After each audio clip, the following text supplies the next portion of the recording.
When we die, where do we go? This question has haunted the minds of every human being in history, and it's a question one can't ever hope to truly answer.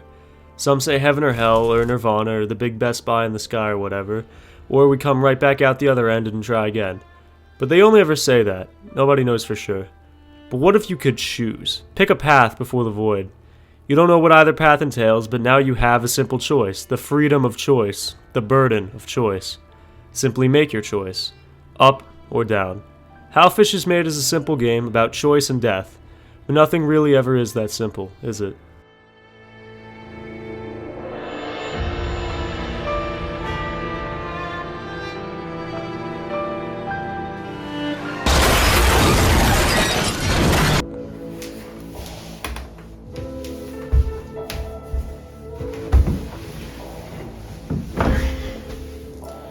What's good, home slices? Now this video is going to be pretty uncharacteristically dark and serious for this channel, and that's just kind of the nature of How Fish is Made.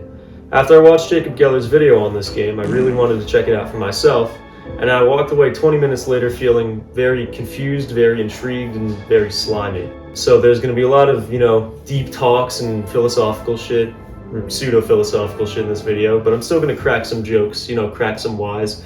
Keep it interesting for all the folks at home. Grab your popcorn, grab your fucking licorice, let's dive right into it. Let's go. At its core, How Fish is Made is a game about a fish in a machine with other fish. You can talk to these other fish and crawl through your environment like Joe Swanson without his wheelchair, but that's about all you can do. How Fish is Made isn't really a fun game, it's barely even a game at all. The only thing separating this game from being a book or short film is the machine you have to flop through and the choice you have to make. To understand the fish, to understand the choice, you must first understand the machine where the game takes place is cold, callous, and uncaring. A twisted network of steel where fish go to die, or rather to be made. It should be entirely dead, but it isn't. It's also got plenty of organic, writhing, gooey flesh. Now, I'm not an active participant in the fish manufacturing industry, but I'm pretty sure most fish factories don't have flesh hallways and seed pod terrariums, so some goofy business is clearly afoot. As I worked my way through the machine, I started to wonder what its purpose was. The title of the game alludes to it being a fish factory, but that means it's clearly either a super inefficient fish factory or it's not a fish factory at all. I wasn't put on an assembly line or conveyor belt, I worked my way through the machine on my own volition. So what is this place and what does it do? I never did find out, and neither do the real fish in actual factories. But real fish and my fish had another thing in common. We were both marching to our deaths, voluntarily or not. I don't know the machine's purpose, but I think I might know what it's getting at. My interpretation of the machine, and its presentation, is that it's the time you experience right before your death. I know, it's really fucking pretentious, but just let me roll. As we know from this anxious fish, everyone had previous lives before ending up in the machine, as he says he and his buddy used to swim together in the big ocean. At the end of the road, though, everyone ended up here, on a deathbed of metal and matter mere feet from their final choice, up or down.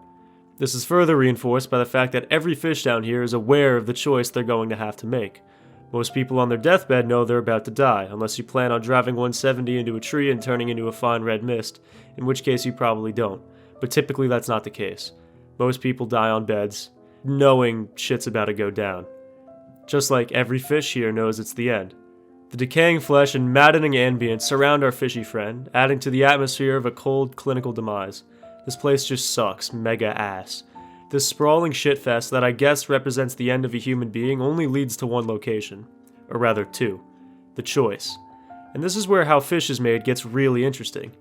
Everyone here knows they're very close to the end, but they get to choose what that end is to a very slight extent. It's a blessing, but it's also a curse.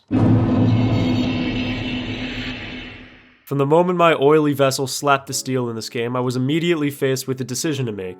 This wonderful lad spoke to me in his exotic fish tongues and asked me if I was going up or down. Jacob Geller touched on this a bit in his video, but this dialogue at first seemed like a throwaway option, maybe a quick little joke about how meaningless decisions are in video games or some shit like that. So I answered up without thinking about it too much and moved on. Then the next fish talked about going up and down, and the next, and so on and so forth. Some of them were very confident in their decision, like this little guy or his friend in the six ring, and others were terrified by the prospect of choosing when they didn't know the outcome. You can lie, waver in your path, or stay true to your truth, but it's ultimately futile. What's interesting is that even though nothing was forcing anyone to choose or move forward, They knew they'd have to eventually anyways, and it's freaking them, and me, the fuck out. There's literally nothing that clears up what either outcome could be, and that's terrifying. On a human scale, we generally like control. We like it the most out of anything. I like knowing where my fentanyl stash is at all times, and we like to make decisions so that we can exercise some authority in this chaotic universe. But in the real world, we don't get to choose anything about death. It just kinda happens. Nobody gets to choose being ran off the highway by a semi-truck or getting hit with a disease. We certainly don't get to choose where we go after it's over. A lot of people hate this, they're scared by this. In death, we lose our control, we lose our human consciousness on the most primal level. But what I think How Fish is Made is trying to say, and my own personal take too, is that there's a beauty in that, and a relief in that inevitability and single road. Look at how the fish in this game feel about having the option to go up or down. They're consumed by it. It's all they can talk about. No fish is ever just like, yo, what's up, fish bro? You trying to hit up the fish dispensary later? No, choosing their afterlife consumes them like it would consume every one of us given the option. Every fish is tunnel visioned in on the prospect of up or down. Take this poor lad. He has it the worst out of any character in this game, debatably. His best friend went down, but his family went up. Now he's forced to choose between the two things and people he loves most. One went up, the other went down, but wouldn't it be so much easier for this fish if they just went? Like we all go. One direction. What I'm trying to say is that for as much as humanity strives to understand and control death, finally achieving that would be horrible. It's all we talk about, and at the end of the road we could face a similar heart-wrenching dilemma to this soggy sardine. I sound like the most pretentious and insane person on this side of the Mississippi right now, and I should probably be institutionalized, but goddammit, this fish game has something to say. If there's one thing I want you to take away from my fish-flavored ramblings today, it's this. I don't think about death a lot. I'm 17 years old, bawling at indescribable levels. Why should I? I'm not depressed, I don't listen to My Chemical Romance, but I can still feel it sometimes. I felt it when my cat Lucky passed away a few weeks ago. It sucks, it's awful, it's the worst feeling anyone can feel.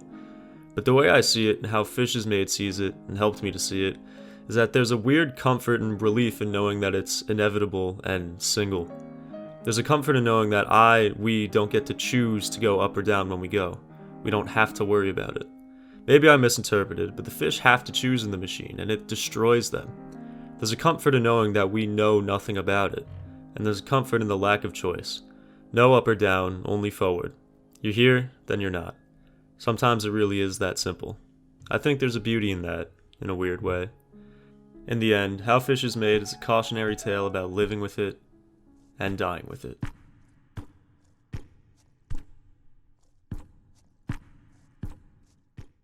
You know, I always hated hearing, don't worry, a lot of people are going through the same thing. You're not alone. There's this selfish barbed wire inside my chest that coils up at that. No, my pain is more tragic, grander, deeper, if only you knew. That's not true, of course. I hate talking about it, because I hate people who talk about it. And that's not very nice, that's not okay, that's not how you can be about all this. It's not romantic, but at least it's true. Don't worry, a lot of people are going through the same thing. And that's what makes it the best USP yet.